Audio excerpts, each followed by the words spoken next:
Nina's Rebel 300 has been leaking oil for quite some time now, and I've thought that I've fixed it twice, and neither of those fixes have worked, but I've narrowed it down to it just needing a replacement neutral switch. So today I'm going to show you guys the leak, and I'm going to show you the easy way to replace this to fix it. Now, it's worth mentioning that if you have a Rebel 300, you might not encounter this issue, honestly. I've never seen anybody else have this issue, but if I have to fix it anyway, I might as well document it so that if any of you do have this issue, you know just how easy it is to fix it. Now, fear not, this oil spot right here is not what we're talking about at all. This is actually left over from the previous owners of this unit. The leak that the Rebel has is actually pretty minor, and it's more of just like an annoyance than anything, and it's coming from right there. You guys should be able to see there's a drop of oil right underneath that bolt on the bottom of the sensor.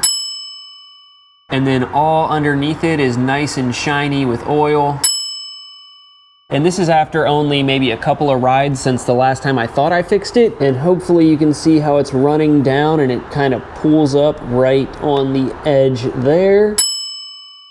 And eventually it ends up dripping off and dripping onto the ground. And I first noticed this leak because I did see some drops under the bike on the ground after a ride, and I looked and could obviously see that something was leaking from that area. I looked up the parts diagram and I saw that the neutral switch has an O-ring on it, so I figured that maybe just the O-ring wasn't quite sealing. So I ordered a new O-ring, I took everything apart, put the new O-ring on it. Long story short, the leak continued. So I took it apart again, I covered the whole thing in Hondabond to really seal it up. Long story short, the leak continued, and that's when I realized that what was actually leaking was the front of the sensor itself. It'll be easier to show once we take it apart, so let's go ahead and start that, and I'll show you just how easy it is. When I first went to fix it, I'm like, man, I don't want to have to drain out the oil. I just did an oil change on it. I don't want to have to do it again. And then it dawned on me. Since the Rebel 300 has this T-Rex crash protection that lets me lay it all the way on its side without anything else hitting other than the crash guards, I can just lay it on its side and all the oil will run away from that spot, and now we can swap it out without draining the oil. Okay, so with it laid on its side, you can see the oil pulling up there a little bit better than you could before, the drop of oil down at the bottom right here. And long story short, what I realized is that it wasn't the O-ring that wasn't sealing up, it was actually the leak coming from right here. I'll put in a video right here that I got of when I had just dried the whole thing off and tried sealing it up and came back the next day and could clearly see oil coming out of that spot. And that's when it was clear that somehow just the sensor itself was not sealed up properly. It wasn't the O-ring. And what this is just a switch that tells the bike when it's in neutral and when it's not, and swapping it out is super simple. You just have the one bolt that holds it in right there, and then a bolt here and here to get this side cover off so we can get the wire out from behind it, and that wire just goes up into here where we have to unplug it and plug the new one in.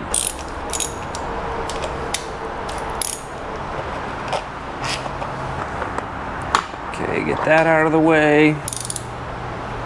Get that bolt out of the way, and then this wire goes in there, and we'll follow it up here. Looks like behind this, the wire goes and plugs in right here. So we'll go ahead and squeeze down and pop it out. Now, normally this would pop right out, but because I used Hondabond last time, it's probably pretty freaking sealed in there. Maybe if I just...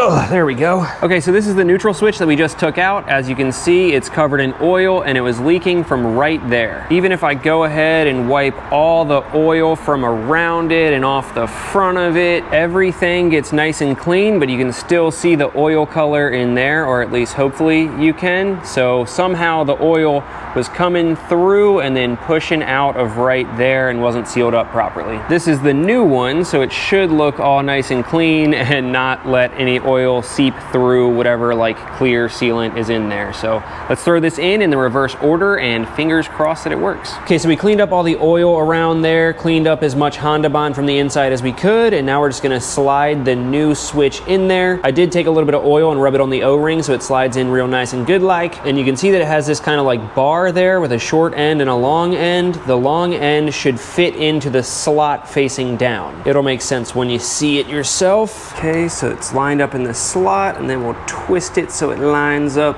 with the bolt hole. Then that wire comes along here and goes into that groove there. Then we'll feed it back through the way that it was routed before, which I believe was behind this wire. I don't think it really makes a difference though. Then we'll plug it back in, make sure you hear it click, and then check to make sure it's nice and tight. And before we tighten everything down, let's check to make sure that the neutral switch is working. It's in first gear, so let's see. So far so good. Now let's pop it into neutral. Okay, so that's good. And now we'll tighten everything back down. And this one's only, I think, like 9 foot-pounds or something like that, so really doesn't need much at all. Just nice and snug.